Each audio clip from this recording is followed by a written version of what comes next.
as with all of Yehovah's Moedim, his appointed days, there are themes, things that he wants to talk about with his people during that time of year.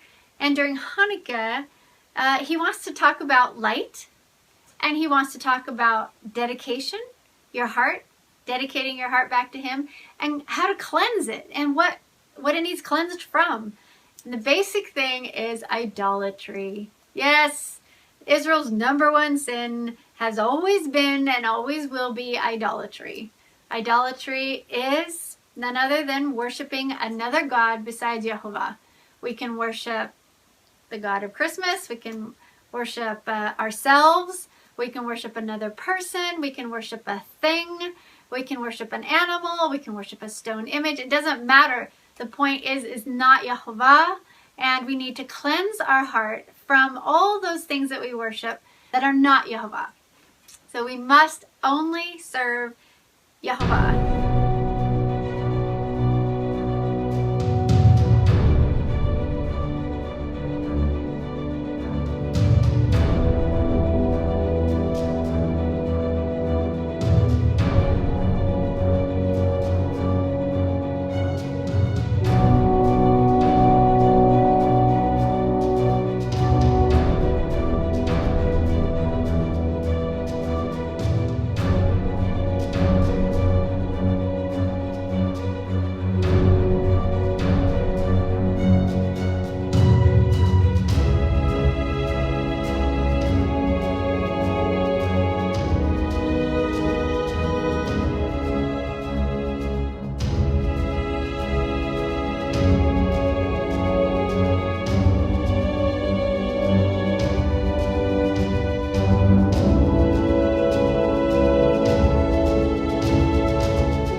Hanukkah is a time set apart for his temples to do some cleaning, to get cleaned and then rededicated back to his purpose so that the deity can enter his house, so that Yehovah can then enter his house. But he can't enter our house if our house is full of idolatry, right? Right, if there's a pagan idol on the altar of our hearts, whether that be us or ourselves or another person or a thing, like I just said, whatever it be, coffee and donuts, it doesn't matter. If there is something else on that altar besides Yehovah, we have to cleanse it. We have to get rid of it. We have to burn it. We have to throw it away. And we have to invite Yehovah back in through his Ruach HaKodesh. He can live in our hearts again, but our hearts have to be clean. You can't have both in your hearts. You're either going to serve one thing or another. Just like Yeshua said, you either serve God or you serve money. You either serve Yehovah or you serve Mammon or whatever. And you can't serve both. You can't do both.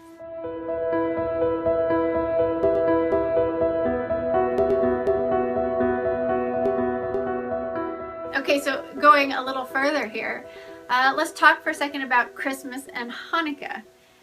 The idea that Christmas, by celebrating Christmas, you are serving another god. And it's true. The roots of Christmas are evil. They're wicked. They are from another god. Hanukkah, the roots of Hanukkah are from Yehovah. You cannot have both of those festivals in the same house. It doesn't work. You can't do both of them. I know some people that try to do both. I don't get it. They don't obviously understand what Hanukkah is about, because Hanukkah is really fully, the whole idea was about cleansing the temple and rededicating it to Yehovah.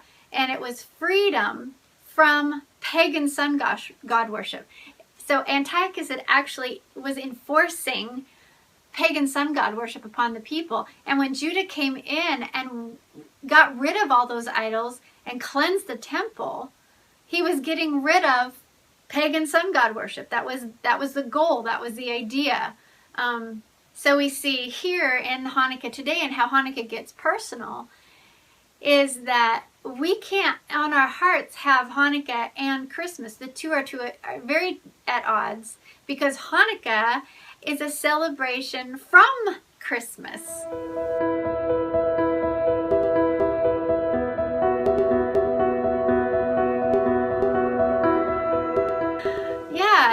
It's pretty wild. Do you understand that? Hanukkah is a celebration from Christmas.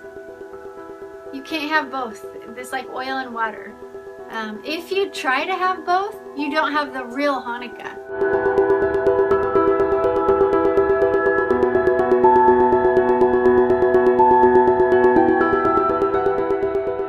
So this idea of cleansing our hearts and rededicating them back to Yehovah and His purposes and His ways and being a temple for Him, a living temple for Him, that is truly the heart of Hanukkah. It is truly the heart of Hanukkah. There's much to be said about light, but if you really want to know what the true Hanukkah is about, that is what it's about. And every year we get a chance to audit our life, look deep into our hearts, and figure out, ask the rock, is there any idolatry in my life, in my heart? Have I set up an idol in Yehovah's temple? And if I have, help me get rid of it, because I don't want it, because I want to serve only Yehovah. I only want to be a temple for Him. I only want Him to possess this house, no other deity.